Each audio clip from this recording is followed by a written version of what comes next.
O tema desse mês é joelhos que se dobram diante de Deus. Nós vamos trabalhar na palavra de Deus, envolto nessa temática sobre quebrantamento, devoção, oração, humilhação diante de Deus, a ideia de nos colocarmos realmente em dependência, de entregarmos o que temos nas mãos do nosso Deus, de confiar no nosso Deus a nossa vida.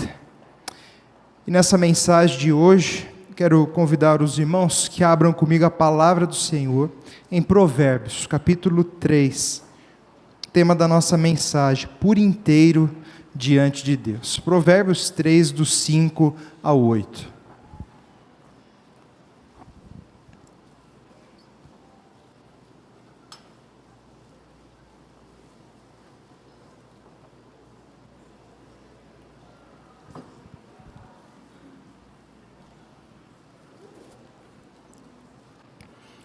Provérbios 3, do 5 ao 8.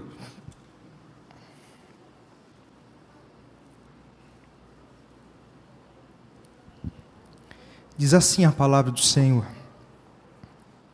confia no Senhor de todo o teu coração, e não te estribes no teu próprio entendimento.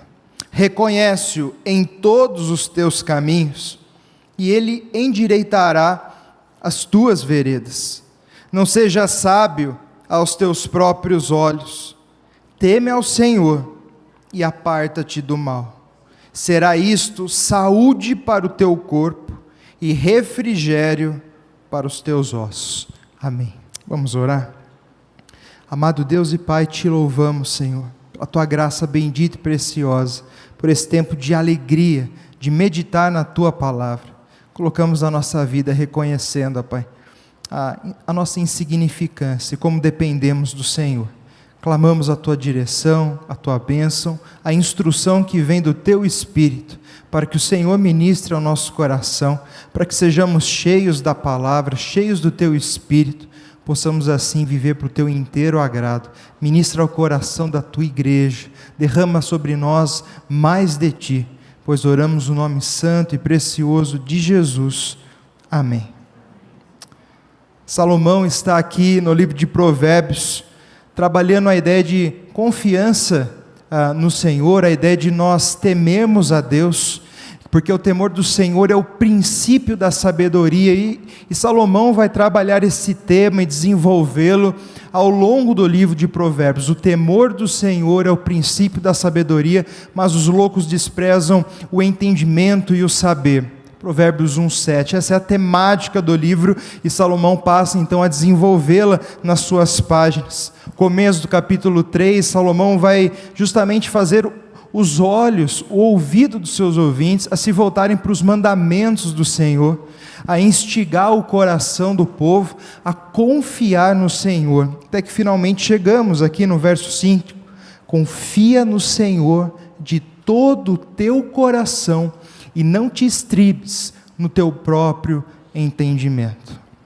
A ideia é que uma parte contrasta com a outra.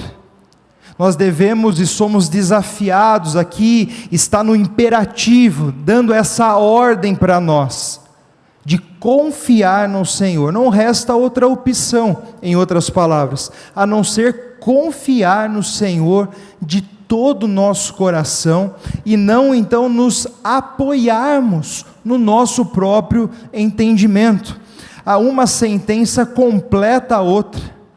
Confiamos na vontade de Deus e não na nossa própria vontade.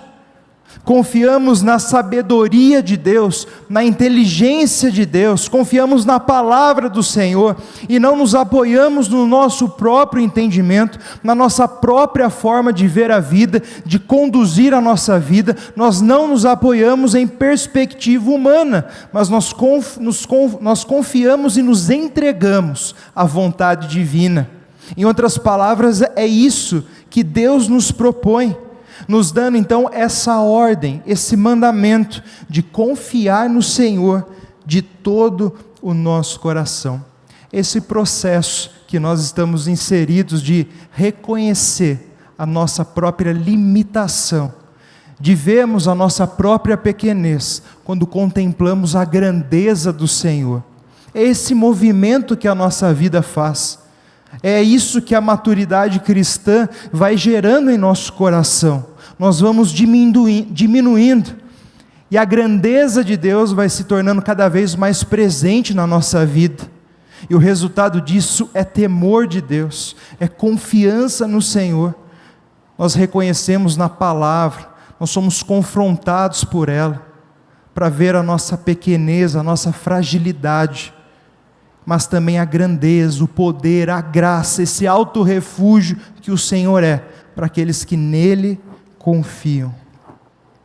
Esse processo que nós estamos inseridos, de nos desapegarmos da nossa vontade, para ir nos amoldando à vontade do Senhor, como Paulo fala em Romanos 12:2, não vos conformeis com este século, mas transformai-vos pela renovação da vossa mente, para que experimenteis qual seja a boa, perfeita e agradável vontade de Deus. Veja que para desfrutarmos da vontade de Deus, é necessário nós rejeitarmos a nossa, é não nos amoldarmos aos padrões desse mundo, às perspectivas humanas de como nós devemos conduzir a nossa vida, a sabedoria desse mundo que se reduz a nada diante da sabedoria de Deus.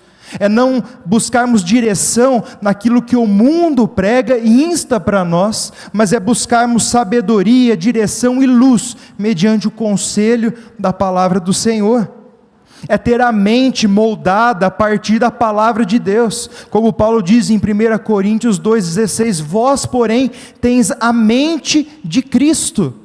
É isso, Deus está nos ensinando, à medida que nos relacionamos com Ele, a ver o mundo da ótica que Ele vê, a pensar como Cristo pensa, a valorizar as coisas eternas e nos desapegarmos daquelas que são transitórias.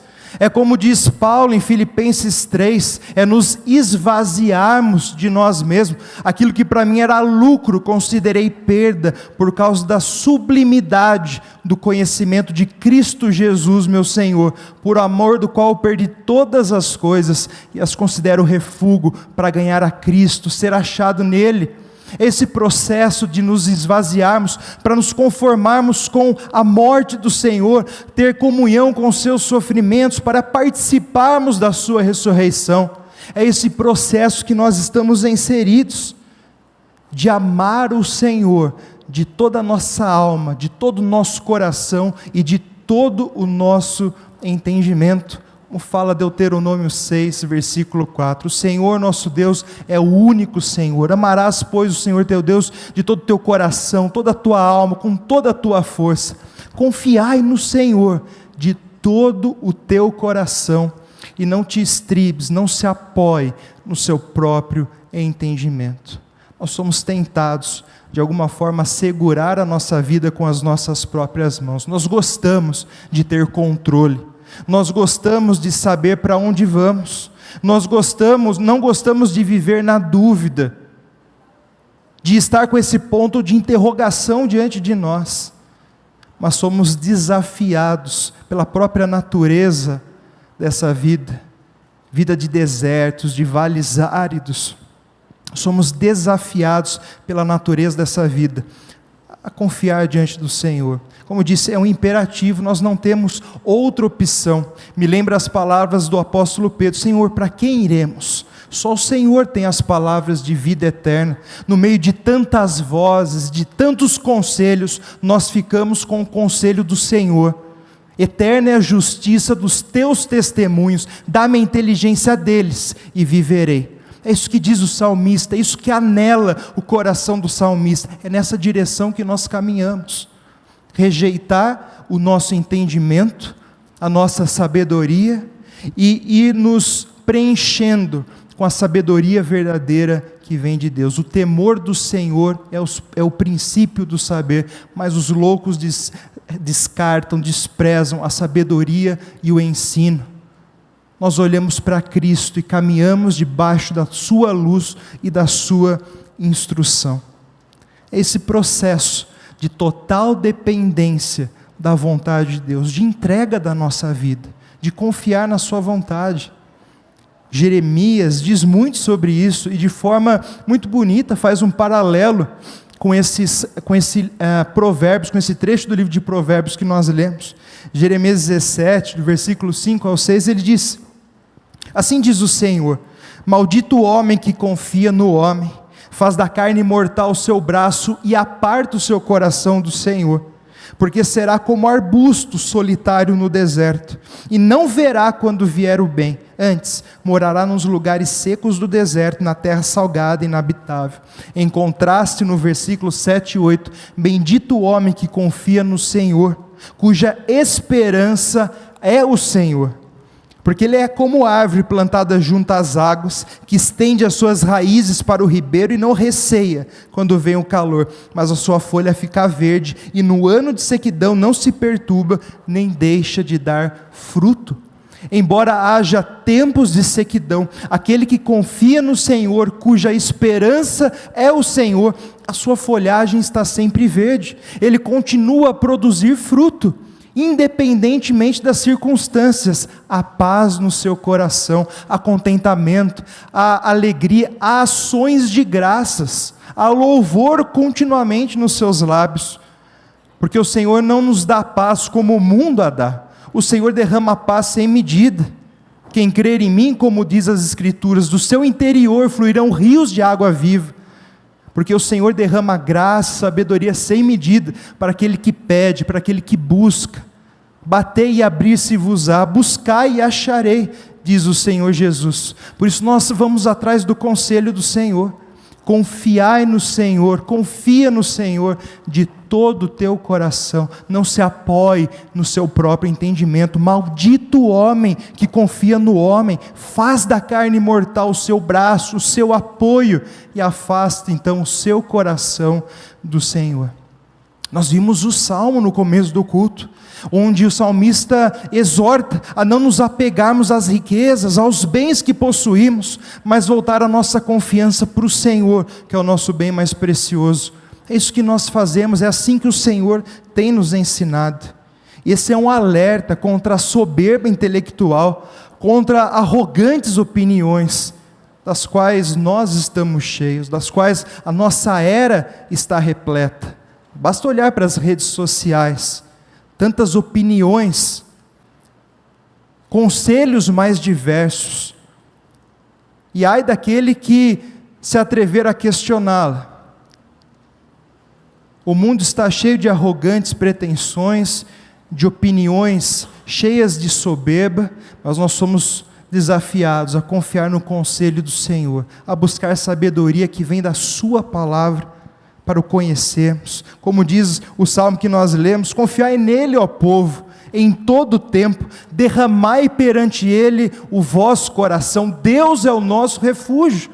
Confiai nele em todo o tempo, de todo o seu coração. Por isso derrame o seu coração diante do Senhor, rasgue o seu coração, se quebrante. O livro de Salmos nos ensina a orar, nos ensina a expressar a nossa confiança diante de Deus, rasgando o coração, colocando diante dele a nossa súplica, para não andarmos ansiosos em tempo algum, pelo contrário, sermos preenchidos com a paz que excede todo entendimento. Mas para isso devemos rasgar o nosso coração, derramar diante dele o nosso coração, a nossa alma diante do Senhor.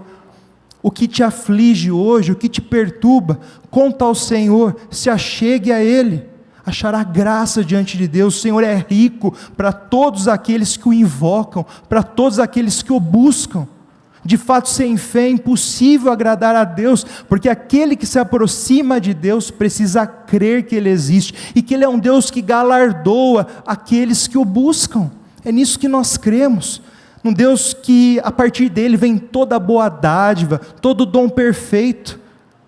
E assim é o nosso Deus, devemos aprender a confiar nele, esse Pai amado, esse Pai celeste. Ora, a esperança não confunde, porque o amor de Deus é derramado no nosso coração, pelo Espírito que Ele nos outorgou. Temos provado desse amor, e somos desafiados a responder com entrega, com confiança, com descanso no seu nome. Descansai diante dele, ele é o nosso refúgio, o Deus de Jacó está conosco, podemos seguir adiante apesar das lutas. No versículo 6, em consonância com o 5, e de certa forma retomando o pensamento, ele diz: reconhece-o em todos os seus caminhos. Ora, o que significa confiar no Senhor de todo o seu coração, não se apoiar no seu entendimento, senão reconhecê-lo em todos os seus caminhos. A ideia de reconhecer também está no imperativo, também é ordem, expressa a mesma ideia que a confiança, é de conhecer, de perceber, discernir o Senhor em cada área da nossa vida. Não há 1 centímetro da nossa vida que a nossa confiança em Deus não deva impactar. Pelo contrário, o nosso amor a Deus, a nossa confiança em Deus precisa alterar cada aspecto, cada elemento da nossa vida. Essa é a ordem para nós, essa é a direção da verdadeira sabedoria do livro de Provérbios, sabedoria que é moldada pelo temor de Deus, é reconhecer o Senhor em todos os seus caminhos, não apenas aos domingos, mas cada área ser entregue ao Senhor, para ser moldada, dirigida, para ser expressão do nosso louvor, da nossa servidão, da nossa adoração. Cada área da nossa vida precisa transbordar da nossa confiança, deve ser espelho da nossa confiança. As pessoas devem olhar para cada área da nossa vida e ver o nosso temor a Deus, como administramos os nossos bens, como cuidamos dos nossos filhos, como tratamos a nossa esposa, como nos vestimos, o que ouvimos, onde nós vamos. Tudo isso deve estar repleto, banhado na nossa confiança de Deus. Reconhece-o em todos os seus caminhos. Esse é o desafio para nós. Perceba, discirna Deus em cada área da sua vida. Quando retemos alguma área para nós, quando queremos deixar alguma área apoiada no nosso entendimento, você entende o que eu quero dizer aqui? Quando há algum elemento, algum aspecto da sua vida, que há dificuldade de se entregar e de alguma forma você quer abraçar para controlar, para ter domínio sobre aquilo, porque de alguma forma aquilo já tomou conta do seu coração e tem se tornado um ídolo, e há dificuldade de se entregar a Deus. Todos nós temos lutas, porque o nosso coração é sim uma fábrica de ídolos, e o problema é que essa área que nós temos dificuldade de entregar ao Senhor, acaba sendo empecilho para toda a nossa vida, para o nosso relacionamento com Deus como um todo, porque não existe meia fidelidade, existe fidelidade. Experimenta chegar para o seu cônjuge e dizer: a partir de hoje eu vou ser meio fiel para com você, eu vou dividir a minha fidelidade com você e com aquela pessoa. Ele não vai se agradar de você. Nós que somos falhos não nos agradamos de meia fidelidade, muito menos aquele que é santo, santo e santo. Existe fidelidade e infidelidade, meia fidelidade não existe. Como diz o anjo às igrejas: porque és morno, estou a ponto de vomitar-te da minha boca. Ou é fiel ou não é fiel, ou você reconhece-o em todos os seus caminhos, ou você não o reconhece. Não tem outra opção, não tem um meio termo. Ou você é do Senhor ou não, mas você pode estar pensando: o preço é muito alto, pastor. É verdade, não é fácil seguir a Jesus. O Senhor Jesus já disse isso, não é mesmo? Qual é aquele que, pretendendo construir uma torre, não calcula quanto de material vai usar, ou o rei que vai à guerra não calcula com quantos soldados vai poder guerrear? Assim é vocês, se vocês não abrirem mão de tudo que têm, até da própria vida, não podem ser os meus discípulos. É o que disse o Senhor Jesus: há um preço a ser pago, é verdade. Mas pagar o preço de viver longe de Deus é morte, é desespero, é destruição, é dúvida, é angústia sem fim. É melhor pagar o preço de seguir a Jesus. é melhor pagar o preço de reconhecê-lo em todas as áreas da nossa vida, porque apesar das lutas que estão envoltas nesse processo, a paz de Deus, que excede todo entendimento, será derramada no seu coração. Deus vai continuar se sustentando, sendo o seu refúgio, essa rocha eterna, esse abrigo. Essa estrela da manhã vai continuar brilhando até o dia se tornar dia perfeito. O Senhor vai continuar cuidando do seu povo, vai continuar estando perto do seu povo, os ouvidos atentos para a sua oração. Melhor é pagar o preço de reconhecê-lo em todos os nossos caminhos, a retermos alguma coisa para nós, para o apoio do nosso próprio entendimento, que se reduz a nada. Qual é o resultado disso? Qual é, de certa forma, a consequência, a recompensa de confiar de todo o coração, de reconhecê-lo em todos os nossos caminhos? Ele endireitará as suas veredas. Reconhece-o em todos os teus caminhos, e Ele endireitará as tuas veredas. Veja que está condicionado à fidelidade, não à meia fidelidade, à fidelidade.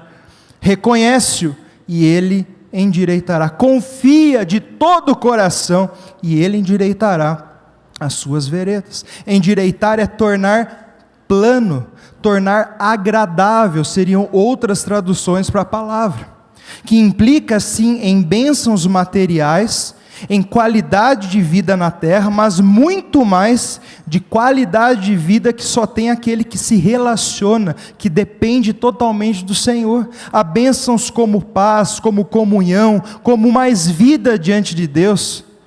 Como diz o salmista, seja generoso para com teu servo, para que eu viva e contemple a tua lei. É mais do Senhor, que não há presente melhor, não há graça maior do que isso. E ter os caminhos aplanados significa justamente isso, ter mais daquilo que é o melhor, que é o próprio Deus. Como diz o Salmo 84, bem-aventurado o homem cuja força está em ti, em cujo coração estão os caminhos aplanados, o qual, passando pelo vale árido, faz dele um manancial, de bênçãos o cobre a primeira chuva.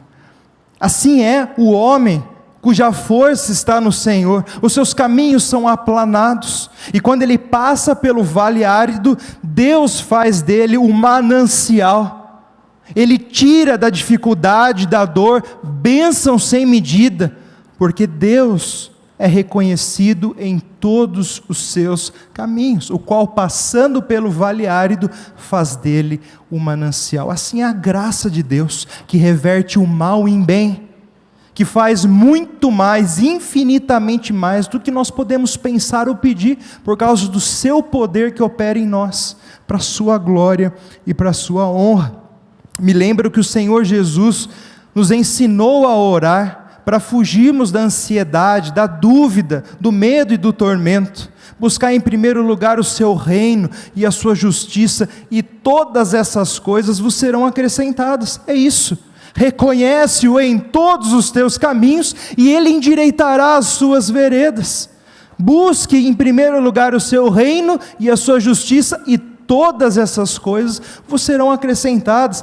É a mesma coisa, só muda as palavras. Que diremos à vista dessas coisas? Se Deus é por nós, quem será contra nós? Aquele que não poupou o seu próprio filho, antes por nós todos o entregou, porventura não nos dará graciosamente com ele todas as outras coisas?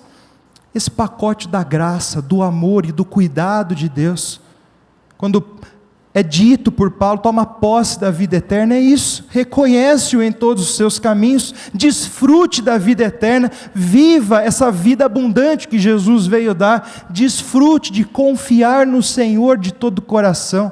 Será isso refrigério para os seus ossos, saúde para o seu corpo, abundância de vida, longevidade, qualidade diante de Deus, em todos os aspectos. Existe a teologia da prosperidade correta, e eis aqui a teologia da prosperidade correta: reconhecer o Senhor em todos os seus caminhos, e Ele endireitará as suas veredas. A fé é essencial nesse processo, porque fé tem a ver com confiança, com dependência. A fé é a certeza nas coisas que esperam, a convicção em fatos que não se veem, é entregar a nossa vida ao Senhor, sabendo que Ele tem cuidado de nós. Aquele que se aproxima de Deus precisa crer que Ele existe, que é um Deus galardoador daqueles que o buscam, é um Deus que endireita as veredas do que o buscam, que aplana os caminhos do coração daqueles que o buscam. É um Senhor que derrama sem medida. E versículos 7 e 8, faz coro também com aquilo que nós temos falado até aqui. Não sejais sábio aos teus próprios olhos. Ao que isso se parece? Não sejais sábio aos seus próprios olhos. Não te estribes no seu próprio conhecimento, no seu próprio entendimento. É a mesma coisa. O texto traz em paralelo, de forma sinônima. Não seja sábio aos teus próprios olhos, não se apoie no seu próprio entendimento. Pelo contrário, teme o Senhor e aparta-te do mal. O que é teme o Senhor e aparta-te do mal? Reconhece-o em todos os seus caminhos, confia nele de todo o seu coração. Isso é sinônimo de temê-lo, de apartar o pé do mal. Quando confiamos os nossos caminhos a Deus, é que nós estamos fazendo da vontade de Deus a nossa vontade, e assim tirando o nosso pé do mau caminho. Teme ao Senhor e aparte-te do mal. Veja, ele está falando a mesma coisa, só que com outras palavras, e aqui acrescentando mais uma recompensa, mais uma consequência de reconhecer o Senhor em todos os nossos caminhos, de nos entregar por inteiro ao Senhor. Qual é a recompensa? Qual é a consequência? Será isto saúde para o teu corpo, refrigério para os teus ossos. É isso mesmo, a ideia de que Ele endireitará as suas veredas, está em paralelo aqui. Será isso saúde para o seu corpo, refrigério para os seus ossos, e Ele endireitará as suas veredas. Existem até mesmo bênçãos temporais, bênçãos na nossa saúde, bênção no nosso emocional. É claro que a gente não quer dizer que quem está doente está em pecado. Os fariseus entendiam assim. Nem sempre doença é sinônimo de pecado, mas saúde muitas vezes é sinônimo de bênção. É isso que o texto está dizendo. E que Deus abençoa assim a saúde até daqueles que o buscam. Deus pode fazer isso em todos os sentidos. Nós temos visto como cresce, o número de doenças psicossomáticas, a questão do estresse, como isso afeta o nosso corpo. Burnout. E muitas vezes, não todas, mas muitas vezes, isso é consequência de incredulidade da nossa parte, de resistência para entregar, para confiar, para depender. Isso afeta o nosso corpo. É por isso que uma das consequências de entregarmos ao Senhor é descanso, é refrigério, é alento. É isso que a palavra diz, é isso que Deus está dizendo com o texto. A verdade é que muitas vezes andamos sobrecarregados de tantas preocupações, de tantos temores, e a razão disso é porque temos dificuldade de entregar, de reconhecê-lo em todos os nossos caminhos. É porque temos dificuldade de confiar de todo o coração. É por isso que nós andamos sobrecarregados, cansados na nossa jornada. Quem não está cansado? O Senhor Jesus disse: vinde a mim, todos vós estáis cansados e sobrecarregados, e eu vos aliviarei. Tomai sobre vós o meu jugo, aprendei de mim, sou manso e humilde de coração, achareis descanso para a vossa alma, porque o meu jugo é suave e o meu fardo é leve. Procure entregar ao Senhor, confia no Senhor, confiai nele, ó povo, em todo o tempo, derramai perante ele o vosso coração. Deus é o nosso refúgio. Vinde a mim, todos vós estáis cansados e sobrecarregados, provai e vede que o Senhor é bom, bem-aventurado o homem que nele se refugia. São os convites da graça, o convite de abandonarmos o controle da nossa própria vida e entregá-lo ao Senhor como sacrifício vivo, santo, agradável a Deus, faz parte do nosso culto racional, não nos conformando então com esse século, com a nossa vontade, mas então provando a boa, perfeita e agradável vontade de Deus. Entrega ao Senhor. Deus é esse Deus que é galardoador daqueles que o buscam. Que a nossa vida possa estar por inteira diante de Deus. Se renda totalmente aos pés da cruz.